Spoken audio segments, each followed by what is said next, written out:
વાત કરી સૌથી પહેલા અંબાજીમાં ઋષિકેશ પટેલના કોંગ્રેસ પર પ્રહાર। ઋષિકેશ પટેલે કોંગ્રેસને મુસ્લિમ લીગ પાર્ટી ગણાવી। કોંગ્રેસે એજન્ડાને ન્યાયપત્ર નામ આપ્યું છે। ઋષિકેશ પટેલનું આ નિવેદન સામે આવ્યું, જેમાં અન્યાય સિવાય કોઈ વાત નથી। મુસ્લિમ લીગના એજન્ડા 1947ના 2024માં અમલ કરશે।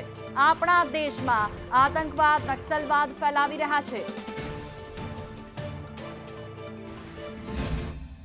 કોંગ્રેસનો જે એજન્ડા છે એને ન્યાયપત્ર નામ આપ્યું છે। એમાં અન્યાય સિવાય કંઈ નથી।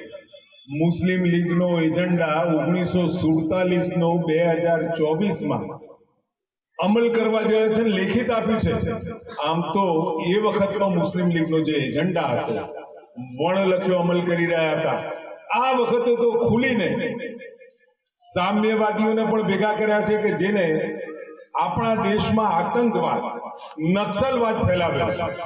એવા સામ્યવાદીઓ અને સાથે સાથે મુસ્લિમ લીગ બંનેની વિચારધારા સાથે દેશને તહેસ નહેસ કરવા માટે નું આ વખતનું એમનું આખો એજન્ડા, એમનું ન્યાયપત્ર અન્યાયપત્ર છે। મુસ્લિમ લીગના એજન્ડા 1947 ને 2000માં અમલ કરાશે। ઋષિકેશ પટેલે આ વાત કરી। આપણા દેશમાં આતંકવાદ અને નક્સલવાદ ફેલાવી રહ્યા છે તે વાત કરતા તેમણે કોંગ્રેસ પર પ્રહાર કર્યા। અંબાજીમાં ઋષિકેશ પટેલના કોંગ્રેસ પર પ્રહાર। મેનિફેસ્ટોને લઈને તેમણે પ્રહાર કર્યા છે કે તેમાં ન્યાય નથી, માત્ર ને માત્ર અન્યાય છે। કોંગ્રેસે મુસ્લિમ લીગ પાર્ટી ગણાવી।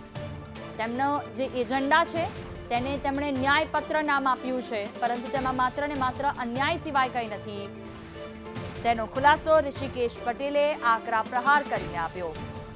કોંગ્રેસ પર પ્રહાર કર્યા। મુસ્લિમ લીગના એજન્ડા 1947ને લઈને વાત કરતા તેમણે તેનો અમલ 2024માં કોંગ્રેસ કરવા જઈ રહી હોય તે પ્રકારની વાત કરી। તેમાં અન્યાય સિવાય બીજી કોઈ વાત નથી, એટલે સમજી વિચારીને મત આપજો। જનતાને જાગૃત કરવાની સાથે સાથે વિપક્ષ પર પ્રહાર કરવાનું ન ભૂલ્યા।